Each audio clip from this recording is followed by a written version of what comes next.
오늘 우리들에게 주시는 하나님의 말씀은 누가복음 7장 1절에서 10절까지 말씀입니다. 예수께서 자기의 모든 말씀을 백성들에게 들려주신 뒤에 가버나움으로 가셨다. 어떤 백부장의 종이 병들어 거의 죽게 되었는데 그는 주인에게 소중한 종이었다. 그 백부장이 예수의 소문을 듣고 유대 사람들의 장로들을 예수께로 보내어 그에게 청하기를 와서 자기 종을 낫게 해달라고 하였다. 그들이 예수께로 와서 간곡히 탄원하기를 그는 선생님에게서 은혜를 받을 만한 사람입니다. 그는 우리 민족을 사랑하는 사람이고 우리에게 회당을 지어 주었습니다 하였다. 예수께서 그들과 함께 가셨다. 예수께서 백부장의 집에서 그리 멀지 않은 곳에 이르렀을 때에 백부장은 친구들을 보내어 예수께 이렇게 아뢰게 하였다. 주님, 더 수고하실 것이 없습니다. 저는 주님을 내 집에 모셔드릴 만한 자격이 없습니다. 그래서 내가 주님께로 나올 엄두도 못 냈습니다. 그저 말씀만 하셔서 내 종을 낫게 해주십시오.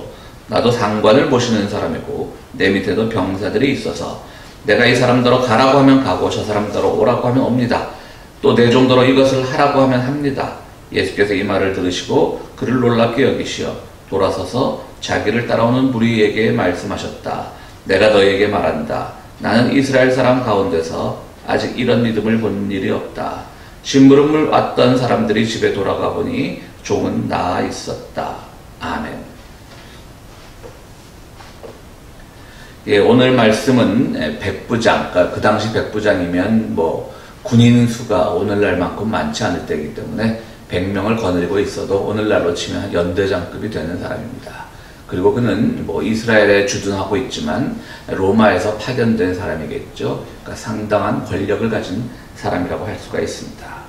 그런데 이 사람의 종이 아프다는 겁니다. 노예가 아프다는 겁니다. 그래서 맨 처음에는 유대인의 장로들, 같은 유대인들끼리가 잘 통하리라고 생각을 해서 그랬는지 몰라도 예수에게 보내서 우리 종을 좀 고쳐주십시오 라고 합니다. 그러니까 유대인들도 와서 이제 예수께 아뢰죠. 그러니까 그 당시 유대인들과의 사이가 안 좋을 때잖아요. 이때는 예수님의 사역 초기니까 유대인들에게 이렇게 위협적인 존재로 다가오지는 않았을 수도 있습니다. 그렇지만 뒤집어 생각하면 바로 그렇기 때문에 그야말로 듣도 보도 못한 그런 요즘 유행어로 하면 듣보잡 같은 예수에게 이렇게 치료를 부탁하러 왔을 때 백부장이 얼마나 간곡히 부탁했는가를 우리가 알 수가 있습니다.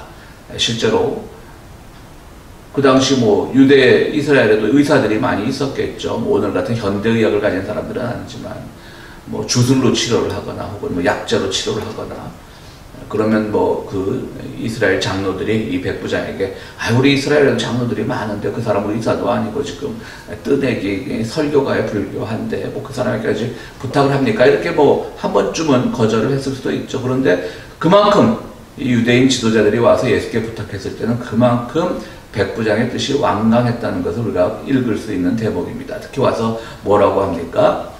그 백부장은 당신의 은혜를 받을 만한 충분한 사람입니다. 그리고 아주 예를 갖추죠. 보통 유대인 지도자들하고 예수님이 사이가 안 좋잖아요. 막말도 오가는 사이고요. 그런데 여기서 예를 끝까지 갖추죠. 선생님께서 이 사람을 선생님의 은혜를 받을 만한 사람이고 이 백부장은 또 우리에게 회당, 시나고그를 지어준 사람이기도 합니다. 이렇게 얘기합니다. 그 백부장이 어떻게 보면 상당히 개방적이고 자기 심지가 곧은 사람이라고 할 수가 있습니다.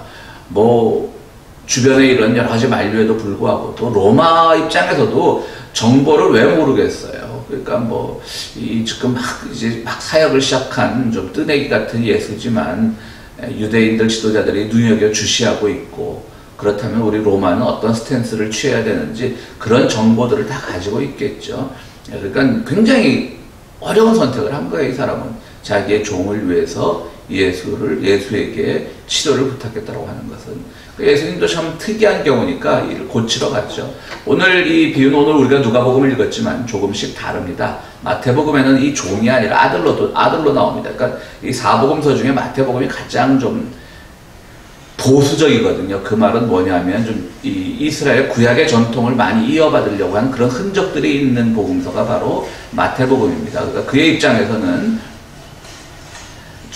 설마 로마군 백부장이 자기 아들이면 아들이 종을 뺏을게 비롯됐는가라는 점에서 좀 보수적으로 접근을 해서 아들이라고 했을 가능성이 있고요. 그러니까 복음서마다 다 틀립니다. 이 기적이 일어난 장소도 틀리고요. 뭐 어떨 때는 또 직접 왔던 경우가 있고요. 백부장이 이렇게 다 틀리는데 오늘은 이제 다 다른데요. 오늘은 이제 맨 처음에 유대인 장로들을 보냈고 예수님께서 가십니다. 그러니까 또 자기 친구들을 보내서 좀 더 이제 믿을 만한 친구들이니까 친구들을 보내서 그 동네 간 예수님께 뭐라고 말하냐면 아유 우리 백부장 친구가 말하는데 나도 백부장으로서 군대 지휘관으로서 내 부하들에게 명령할 수 있는데 어떻게 감히 예수님에게 이리로 와라 저리로 가라 할 수가 있겠습니까? 그저 말씀만 해주시면 그냥 종이 나을 수 있을 겁니다. 이렇게 부탁을 합니다. 그러니까 예수님이 또 놀란 거예요. 아니 많은 사람들은 나한테 뭐 옷가지에 손이라도 대보려고 하고 나한테 안수라도 받으려고 하는데 이런 믿음을 가진 자는 본 적이 없다. 나섰을 것이다. 가봐라. 그랬더니 이 심부름 왔던 친구들이 가서 보니까 바로 예수님이 말한 그 시간과 같은 시간에 종의 병이 나았다는 사실이 확인이 됩니다. 놀라운 기적인 거죠. 요즘 말로 하면 원격 진료를 하신 겁니다. 예수님께서. 요즘에 이제 원격 진료가 과연 대면 진료만큼 효과가 있느냐 없느냐 의료계에서도 찬반이 많죠. 또 심지어는 뭐 우리가 가지고 있는 스마트폰이나 또 스마트폰과 연동되는 그런 스마트 시계를 차고 있으면 시계에서 맥박을 재고 건강 체크를 다 해주는 그런 것들이 있습니다. 저도 그런 시계도 있고 그런 앱도 깔아놨습니다만 사실 저도 이 원격 진료를 좀 아직은 못 믿겠더라고요. 그래도 뭐 병이 있으면 의사에 가서 이제 문진을 받고 이제 그렇게 하는 것이 익숙한데요. 어쨌든 앞으로 세상은 급격하게 변하고 있으니까 어떻게 변할지는 모르겠습니다. 또 어쨌든 주님은 그야말로 환자를 보지도 않고 뭐 그야말로 말씀으로만 원격 진료를 한 최초의 분이 아닌가 이렇게 생각을 해봅니다. 그런데 이제 오늘 본문에는 나오지 않지만요. 이 똑같은 이 기적을 다룬 요한복음에 보면 이것은 가나에서 행한 두 번째 기적이라는 말씀이 나와요. 그러니까 유대 땅에서 돌아와서 갈릴리로 돌아와서 행하신 두 번째 기적이다라고 말해요. 그러니까 가나의 혼인잔치의 기적 아시죠? 이제 물로 포도주를 만드신 거예요. 그리고 두 번째 기적이 바로 이거라는 거예요. 그러니까 그 장소를 명기한 것은 이제 그 사이에 다른 기적도 많이 있었지만 갈릴리, 즉 민중들의 삶의 자리, 가나 그 지역에서 행하신 두 번째 기적이라는 거예요. 그건 뭐냐면 예수님께서 이 기적은 성서 기록자들이 보기에 이 기적은 그야말로 민중 친화적이다. 우리의 삶에 직접 개입되어 있는 기적이다. 가나에서 행한 기적이니까요. 유대에서도 많이 기적을 베푸셨죠. 뭐 이때는 말씀드렸듯이 사역 초기이긴 하지만은 그래도 횟수로 정말 이거 두 번째냐 이것이 중요한 것이 아니라 가나에서 행한 두 번째 기적이라는 그 사실이 중요한 겁니다. 민중들의 삶의 현장 그리고 가나의 혼인잔치의 기적. 가나의 혼인잔치는 또 그 기적은 요한복음에만 나오잖아요. 다른 뭐 마태, 누가, 뭐 마가에 나오지 않습니다. 그러니까 요한복음은 특히나 더 가나의 혼인잔치와 비교해서 이 기적을 설명하고 있습니다. 그럼 오늘 이 기적을 통해서 우리는 뭐 어떤 사실을 배울 수 있냐면요. 말씀드렸듯이 백부장의 파격적인 행동입니다. 사실 백부장이 말씀드렸듯이 예수를 부르는 것 자체가 예수에게 자기의 종의 치료를 부탁하는 것 자체가 파격이지 않습니까? 점령군, 그때는 물론 법적으로 완전한 식민지 상태는 아니었어요. 그렇지만 뭐 거의 식민지나 다름없는 그 이스라엘의 점령군 연대장급 그 지휘관이 한낱 갈릴리 지역에서 활동하는 그런 아직도 검증되지 않은 예수에게 그 치료를 부탁한다라고 하는 것은 이 사람이 그 믿음, 예수님은 참 이만한 믿음을 본 적이 없다고 말씀하셨는데 그 믿음이 뭐냐면 파격이라는 거죠. 누구도 생각할 수 없는 게 믿음이에요. 남들하고 똑같이 하는 게 믿음이 아니에요. 남들하고 똑같이 그냥 뭐 복 받게 해주세요. 뭐 믿음이 아니에요. 그냥 그런 걸 우리가 기복신앙이라죠. 복을 빚는 거예요. 주술신앙이라죠. 막 주술을 거는 거예요. 우리 이 현실에서 내가 당한 고민을 어떻게 나만의 방법으로 풀 수 있을까를 고민하는데 그것이 두려울 때가 있어요. 그러나 이것이 옳다고 생각하면 주님께서 나와 함께 해주실 것이다 라고 하는 것이 믿음인 거예요. 그래서 그 믿음이라고 하는 것은 평범한 단어가 아니라 우리에게 파격과 어떤 틀을 깨는 것을 요구한다. 이렇게 생각을 해볼 수가 있습니다. 사실 그 로마 백부장의 입장에서는요. 뭐 회당도 지어주고 그랬으니까 유대인들이 말 잘 들었고 에스겔 가서 훌륭한 분입니다 설명하긴 했지만 사실 그게 쉬운 건 아니거든요. 어쨌든 유대인 지도자들의 눈치도 봐야 되고 말씀드렸듯이 또 로마가 주시하는 인물이기도 하니까 그 눈치도 봐야 되는데 자기가 옳다고 생각하고 이 사람이 맞다고 생각하면 그냥 자기의 틀을 밀고 나가는, 자기의 주장을 밀고 나가는 그런 파격적인 인물이었다는 것을 말씀을 드릴 수 있고요. 또 두 번째 파격은 뭐냐 그러면 종을 위해서 치료를 부탁했다는 거예요. 종을 위해서. 2000년 전입니다. 지금도 우리가 사회의 양극화를 얘기하면서 정말 법적으로는 모두가 법 앞에서 만인이 평등하다고 하지만 정말 법을 집행하고 그걸 관리하는 이들에 의해서 어떤 사람이 하루아침에 아주 그야말로 추악한 범죄자가 되기도 하고 추악한 범죄를 저지른 사람은 떳떳하게 나와서 큰 소리를 치기도 하고 이런 세상에 우리가 살고 있지 않습니까? 지금도 그래요. 지금도 이 법 앞에서는 신분의 차이가 있는 거예요. 근데 2000년 전 종, 노예 그런데 백부장이 그를 위해 빌어준다? 예수께 부탁한다? 이거는 정말 파격적인 거죠. 저는 이제 이건 좀 뭐 설교와는 관계없는 다른 말씀인데요. 갑자기 그런 생각이 들었어요. 제가 뭐 잘 알다시피 제가 모태신앙 아닙니까? 그러니까 모태 이후에 처음 이 본문을 그러니까 처음 이 본문을 읽을 때 오늘 본문을 처음 읽었다는 뜻이 아니고요. 처음 든 생각이에요. 뭐냐면 이 종이 여종이 아니었을까? 갑자기 그 생각이 들더라고요.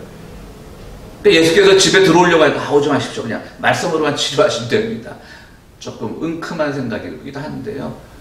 그런데 당시 그 뭐 예수님 오시기 한 100년 전 일이지만 그 뭐 드라마로도 많이 만들어졌죠. 그 스파르타쿠스라고 하는 그런 혁명, 반란이 일어나죠.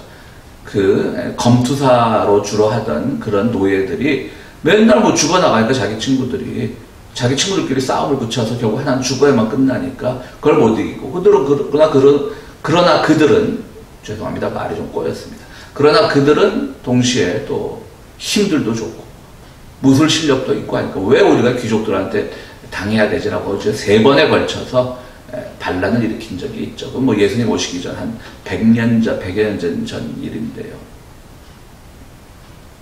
노예의 신분이 하찮을 때 참 종들의 목숨이 정말 귀족의 손에 달려있을 때 백부장이 종을 위해 예수께 부탁을 한다는 것 자체가 특이한 일이죠. 파격적인 일이죠. 근데 저는 뭐 중요한 건 아니지만 여종이지 않았을까? 그래서 집에 들어오면 좀 껄끄럽게 여기지 않았을까? 그런 생각도 해봅니다. 그냥 해본 생각입니다. 성경을 읽을 때 우리가 이렇게 한 번쯤 의심해 볼 수 있어요. 근데 이제 헬라어로 보면 둘로스라고 하는 말인데 종이라는 말이 그 둘로스라는 말은 뭐 남성 명사라고 돼 있긴 해요. 그래서 여성종은 둘레라고 쓰더라고요. 근데 말 자체는 남성형 명사인데요.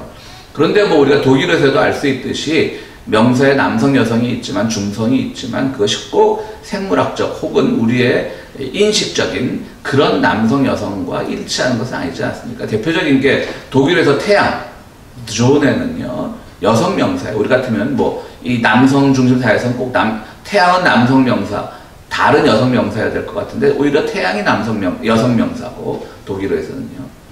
그 다음에 이제 달이 남성 명사인 경우가 있죠. 그러니까 뭐 둘로스라고 하는 자체가 남성 명사이긴 하지만요. 또 여성 명사도 있으니까.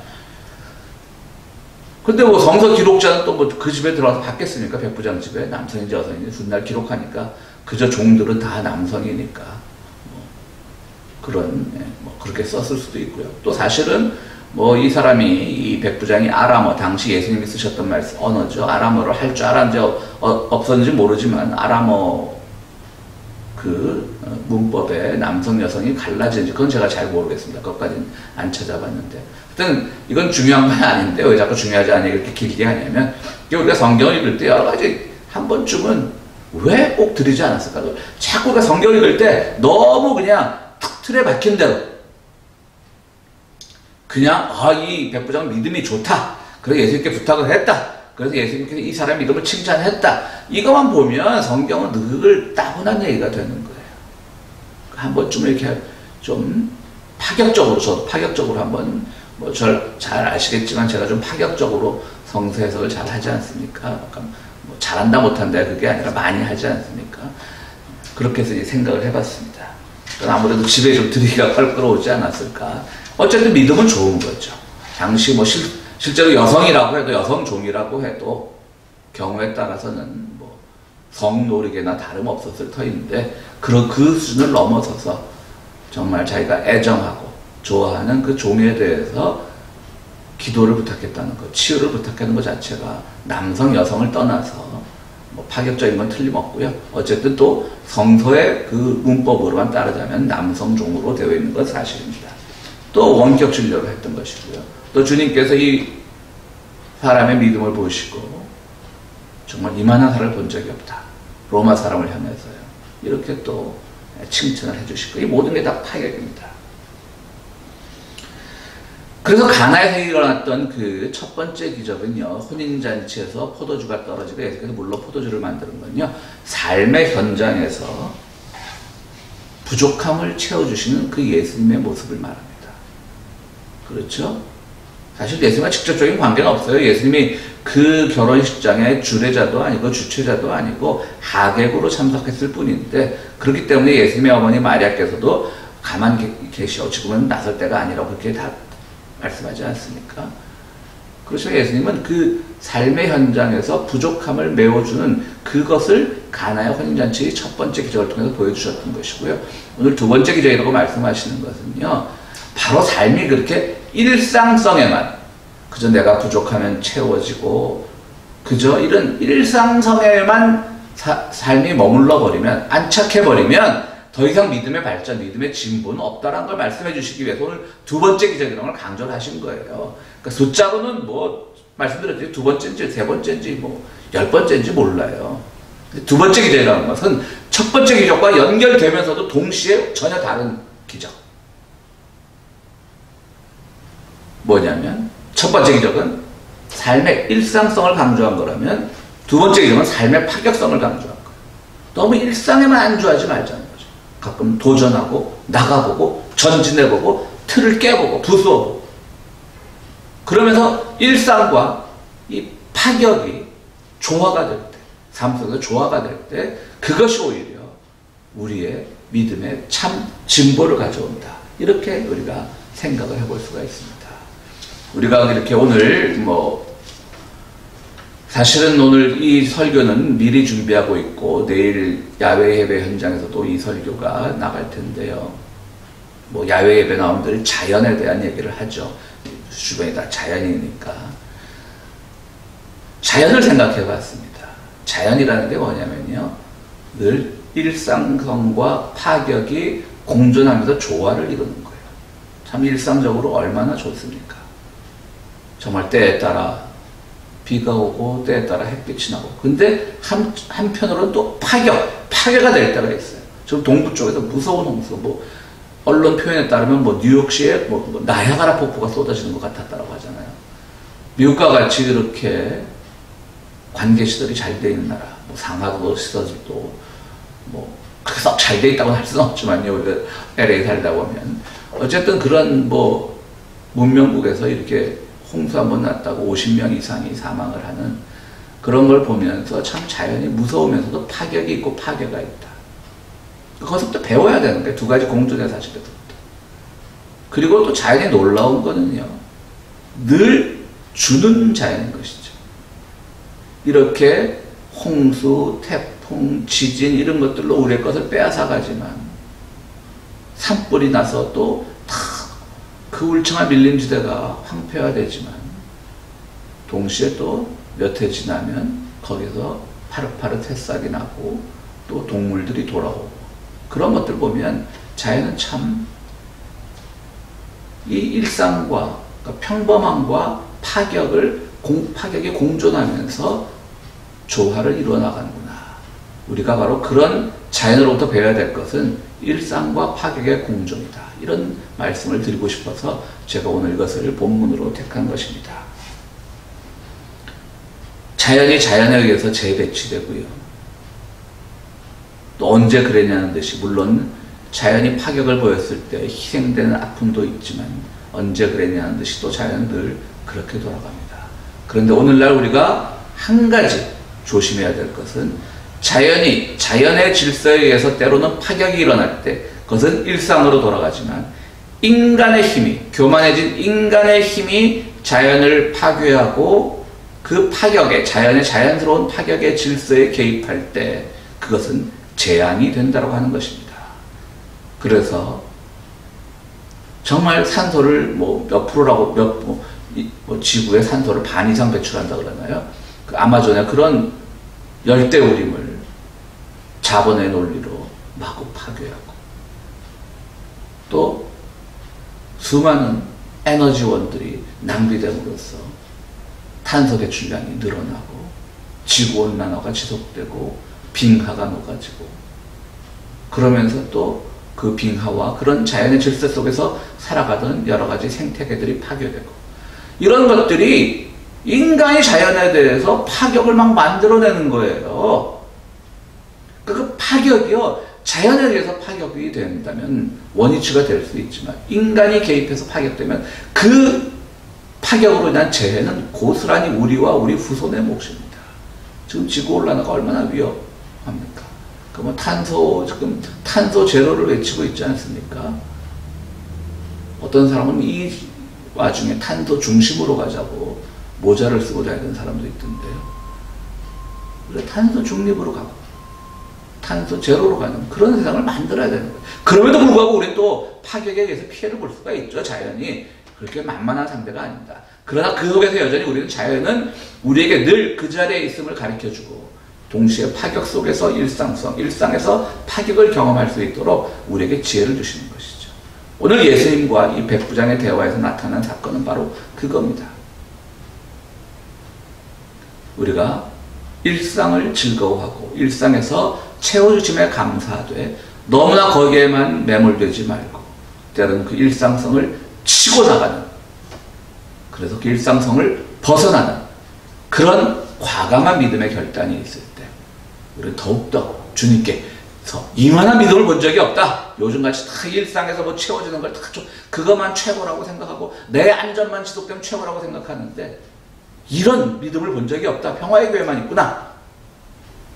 이런 칭찬을 받는 우리 교인들 되시기를 간절히 바랍니다. 함께 기도하시겠습니다. 고마우시고 감사하신 아버지 하나님, 오늘 저희들 야외에서 귀한 예배를 드립니다. 또 참석하지 못한 분들은 이렇게 인터넷으로 하나님의 말씀을 함께 나눕니다. 주님, 우리 늘 약하고 미약하기 때문에 우리의 삶이 편안하고 일상이 채워지는 것만으로 우리의 믿음이 다 이루어졌다라고, 우리의 은총에 다 이루어졌다라고 생각하는 경향이 많은데 그런 믿음을 갖지 않게 하여 주시고 우리가 늘 그 중에서도 때로는 파격을 향하여 나갈 수 있는, 틀을 깨는 삶을 살 수 있는 우리가 될 수 있도록 주여 도와주시옵소서. 바로 그 자리에서 주님께서 이런 믿음을 본 적이 없다라고 칭찬해 주실 것을 믿사오니 우리가 그 믿음, 주님의 그 칭찬 듣기 위하여 애쓰는 우리들이 될 수 있도록 주여 도와주시옵소서. 오늘 야외에서 혹은 가정에서 예배드리는 모두들을 축복하시고 그들의 삶 속에 일상과 파격이 반복되는 축복을 허락하여 주시옵소서. 예수 그리스도 이름으로 기도드리옵나이다. 아멘.